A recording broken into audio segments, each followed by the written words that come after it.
அனைவருக்கும் அன்பு வணக்கங்கள். பற்றுக்களை துறந்தாரது பெருமையை நீத்தார் பெருமை வாயிலாக வள்ளுவர் உணர்த்துவதை பார்த்துட்டு வரோம். நூல்களின் உயர்ந்த சிறப்பு தமக்குரிய ஒழுக்கத்தில் உறுதியாய் நின்று பற்றுக்களை துறந்தாரது பெருமையை உரைப்பதே அப்படின்னு முதல் குறளில் பார்த்தோம். அப்படிப்பட்ட துறந்தாரின் பெருமையை எண்ணிக்கையால் அளவிட முடியாதுன்னு ரெண்டாவது குறளில் பார்த்தோம். துறந்தாரிலும் பெருமை மிக்கவர்கள் பிறப்பு இறப்பு எனும் சுழலிலிருந்து விடுபட்டு அந்த இறைவனோடு இரண்டர கலந்தவர்கள்னு மூன்றாவது குறளில் பார்த்தோம். 5 புலன்களையும் மன உறுதி எனும் அங்குசத்தால் அடக்கி அந்த புலன்களின் வழியாக பிறக்கும் ஆசைகளை அறுத்தெறிந்து அந்த பரம்பொருளிலேயே சித்தத்தை நிலைத்திருக்க செய்தலாகிய செயற்கரிய செயல்வல்லமை மிக்க பெருமையுடையவர் நீத்தார்னு 4, 5, 6, 7 ஆகிய குறள்களையும் பார்த்தோம். மேலும் அவர்கள் ஆற்றிய தவ வலிமையினால் நிறைவான வாக்கு பெருமையை உடையவர்கள் நீத்தார். அவர்களின் வாக்கு ஒவ்வொன்றும் மந்திர சொற்களாக பலிக்கும் மேன்மை பெற்றது அப்படின்னு 8வது குறள்லையும், அப்படிப்பட்ட மேன்மையுடையாரின் சினமானது ஒரு கணப்பொழுதே ஆயினும் அதிலிருந்து ஒருவரை காத்தல் அரிதுன்னு 9வது குறள்லையும் பார்த்தோம்.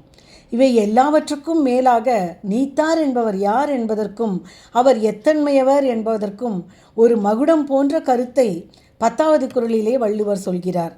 10வது குறள்: அந்தணர் என்போர் அறவோர் மற்ற எவ்வுயிர்க்கும் செந்தன்மை பூண்டொழுகலான். இதன் பொருள், எல்லா உயிர்களிடத்தும் செம்மையான கருணையை, இரக்கத்தை, அருளை பொழிந்து அறத்தை பேணி வாழ்பவராய் விளங்கும் அறவோரே அந்தணர் எனப்படுவோர். இந்த குறளில் ஒவ்வொரு வார்த்தைக்கும் ரொம்ப ஆழமான அர்த்தம் இருக்குது. அப்படியே மேம்போக்கான அர்த்தத்தை மட்டும் எடுத்துக்கக்கூடாது. அகராதியில் அந்தணர் என்பதற்கு அழகிய தட்பத்தினை உடையவர், முனிவர் அப்படின்னும், அறவோர் என்பதற்கு முனிவர், வேதியர்னும், செந்தன்மை என்பதற்கு செம்மையான, சிறப்பான, குளிர்மை, கருணை, சாந்தம்னு பொருள் இருக்குது. அந்தணர் யார்? முற்றும் துறந்த முனிவர்களை பற்றி சொல்கிற நீத்தார் பெருமையில் அந்தணரை சொல்ல வேண்டிய அவசியம் என்ன? ஏனெனில் அந்தணர்னு நம்ம நடைமுறை வாழ்க்கையில் இந்நாளில் நம்ம சொல்கிறதுக்கும் நீத்தாருக்கும் என்ன தொடர்பு? இப்படி பல கேள்விகள் நமக்கு இந்த குறளை படிக்கிறச்சே தோணும்.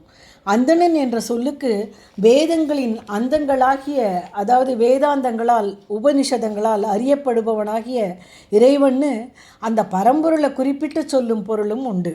அதன் அடிப்படையில் தான் கடவுள் வாழ்த்து அதிகாரத்தில் அறவாழி அந்தணன் தாழ் சேர்ந்தார் கல்லால் பிறவாழி நீந்தல் அரிதுங்கிற குறளில் அந்தணன் தாழ் சேர்ந்தார்ங்கிறதுக்கு இறைவனின் திருவடிகளை சேர்ந்தார்க்குன்னு பொருள் எடுத்துக்கிறோம். ஆனால் வேதியர் என்ற பொருளில் அந்த வேத வடிவினனான இறைவனை பற்றிய வேதங்களை கற்றதை மற்றவருக்கும் கற்பித்து அவை கூறிய வழிமுறையில் வழிபாடு செய்து அந்த வழிபாட்டு முறையை மற்றவருக்கும் கற்றுத்தந்து தர்ம நெறியில் தான் வாழ்ந்து மற்றவர்களுக்கும் அந்த நெறியை புகட்டும் வேதியரை அந்தணர் என்று குறிப்பிடும் வழக்கம் உண்டானது.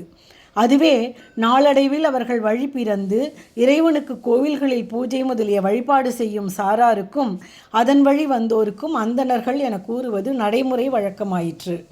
ஆனால் இந்த குறளில் நீத்தார் பெருமையில் வள்ளுவர் குறிப்பிடும் அந்தணர் எனும் சொல் இவ்வாறு பூஜை முதலானவை செய்யும் வேதியரையோ அவர் வழி சார்ந்த குலத்தில் வந்தவரையோ குறிக்கும் சொல்லில்லை. அதாவது அந்தணர் என்பது அழகிய செம்மையான தட்பம், அதாவது குளிர்ச்சியான தன்மையை, கருணையை உடையவர் அந்தணர் என்று இது ஒரு காரண பெயர் என்றே இதை பரிமேலழகர் தனது உரையில் தெளிவாக விளக்குகிறார். அந்தணர் என்ற சொல் பரம்பரை பெயரோ குலப்பெயரோ இல்லை. அந்தணர் என்று சொல்லப்படுபவர் துறவரத்தில் நின்று புலன்களை அடக்கி மெய்யுணர்வு பெற்று அந்த இறைவனையே எல்லா உயிர்களிடத்தும் பார்க்கும் பேரருளாளர்கள். அகத்திலே விளங்கும் அன்பே உருவான இறைவனை உணர்ந்து அந்த பேரன்பில் திளைத்ததால் புறத்தே காணும் அனைத்துமே அந்த பேரிறைமையின் வெளிப்பாடே என்ற உணர்தலால் எந்த பேதமும் இன்றி எல்லா உயிர்களிடத்தும் அன்பும் கருணையும் பொழியும் அருளாளனே அந்தணன். நீத்தார் பெருமையில் நீத்தாரின் உயரிய சிறப்பாக அவர்களின் இறுதியான பெருமைக்குரிய தன்மையாக அந்தணர் என்று உரைக்கும் இத்தகைய பெருமையை விட வேறு என்ன இருக்க முடியும்? எத்துணையும் வேதமுறா எவ்வுயிரும் தம்முயிர் போல் எண்ணி உள்ளே ஒத்துரிமை உடையவராய் உவக்கின்றார் யாவர் அவர் உளந்தான் சுத்த சித்திருவாய் எம்பெருமான் நடம்புரியும் இடம் என நான் தெரிந்தேன் என்று உணரும் அந்தணராய் வாழ்வதுதான் நீத்தாரின் பெருமை.